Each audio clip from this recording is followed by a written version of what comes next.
உண்மையிலேயே அதை திருடி வச்சிருக்கக்கூடியவங்கன்னு தான் சொல்லணும். அபகரித்து திருட்டி வச்சிருக்கக்கூடியவங்க உலகத்தில் அவங்க ரெண்டு விஷயங்களை பயப்படணும். ஒன்று, உலகளாவிய ரீதியில் நாங்கள் பார்த்தா உலகளாவிய ரீதியில் இவங்க தன்னை எரிச்சு கொள்றதுக்காக வேண்டி, தன்னை பற்ற வச்சு கொள்றதுக்காக வேண்டி நெருப்பு கங்குகளை சேர்க்குறாங்க என்று தான் சொல்லணும். அதாவது தன்னுடைய மனைவிக்கு தன்னுடைய புள்ள குட்டிக்கு இல்லாத காலத்தில் இந்த அமைப்பில் சொத்தை சேர்த்து வச்சிக்கிறாங்கன்னு சொல்கிறதுக்கு இயலாது. என்ன எப்படி சொல்லணும்? அவங்களுக்கு சொல்லணும் தெளிவாகவே, தன்னை தானே எரிச்சு கொள்றதுக்காக வேண்டி விறகு கொல்லிகளை இவங்க சேர்த்து கொண்டிருக்கிறாங்க என்று தான் சொல்லணும். அந்த அளவுக்கு மிக பயங்கரமான விஷயங்கள் விடயங்கள் குர்ஆனில் திட்ட தெளிவாக சொல்லப்பட்டிருக்கு. அல்லதீன யஅகுலூன அம்வாலன் நாஸ், மக்களுடைய அனாதைகளுடைய சொத்துக்களை சாப்பிடக்கூடியவங்க. இன்னமா யஅகுலூன ஃபீ புத்தூனிஹிம் நாரா, நிச்சயமாக அவர்கள் நரக நெருப்பை தான், அவர்கள் விறகுகளை தான் அவர்கள் சாப்பிட்டு கொண்டிருக்கிறார்கள் என்ற கருத்து அல்லாஹு தஆலா குர்ஆனில் தெளிவாக தெளிவுபடுத்தி விட்டான். இந்த அடிப்படையில் மிக பயங்கரமான எச்சரிக்கை மௌத்துக்கு பின்னால். சரி, உலகளாவிய ரீதியிலேயும் எந்த விதமான லாபமும் கிடையாது. அல்லாஹ் பாதுகாக்க, பாதிக்கப்பட்ட குழந்தைகள் மனசு நொந்து தஹஜ்ஜுடைய நேரத்தில் எலும்பி 2 ரக்காத்துக்கள் தொழுது அவங்க பதுஆ செஞ்சால், ஒன்று அநியாயம் இழைக்கப்பட்டவங்க, 2வது அவர்கள் தாய் தந்தைகளை இழந்தவங்க, 3வது தஹஜ்ஜுடைய நேரம், அல்லாஹு தஆலா முதல் வானத்துக்கு இறங்கக்கூடிய நேரம்.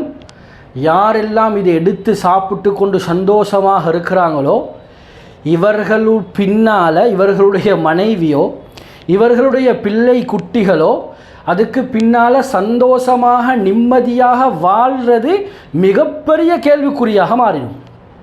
ஏண்டா, மிஸ்ர் நாட்டில் நடந்த ஒரு ஆச்சரியமான ஒரு சம்பவத்தை அல்லாமா ரபீஉல் மதுஹலி ரஹிமஹுல்லா அவர்கள் பதிவு செய்திருக்கிறார்கள்.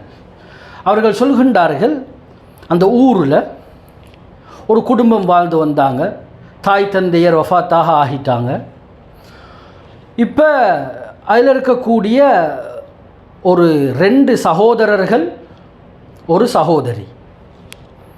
இப்போ மூத்த சகோதரர் என்ன செஞ்சாருன்னா, வாப்பட சொத்துக்கள் எல்லாத்தையும், தாயுடைய சொத்துக்கள் எல்லாத்தையும் தண்ட பேரில் வற்புறுத்தி பலவந்தமாக தன்னுடைய பெயருக்கு எழுதி கொண்டுட்டார். இப்போ தெளிவாக விளங்குங்க.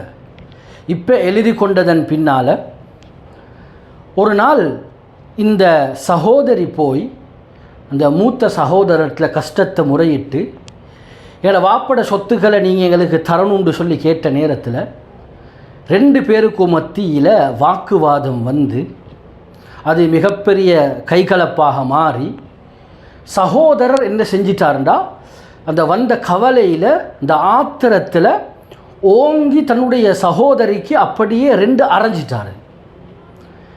வீட்டுக்கு வெளியே வந்து பாதையில் இருந்து அந்த பெண் பதுவா செஞ்சா. உள்ளம் உடைஞ்சி விளங்கணும். இப்போ இந்த இடத்துல அல்லாஹ் யாருக்கு நெருக்கமாக இருக்கிறான் என்றா, இப்போ இந்த பெண்ணுக்கு அல்லாஹ் மிகவும் நெருக்கமாக இருக்கிறான். இந்த செஞ்ச துஆ பதுஆ ஒன்று செஞ்சா, யா அல்லாஹ் இவனை நீ நாசமாக ஆக்கிடு, இவனுடைய கையை சூகையாக ஆக்கிடு.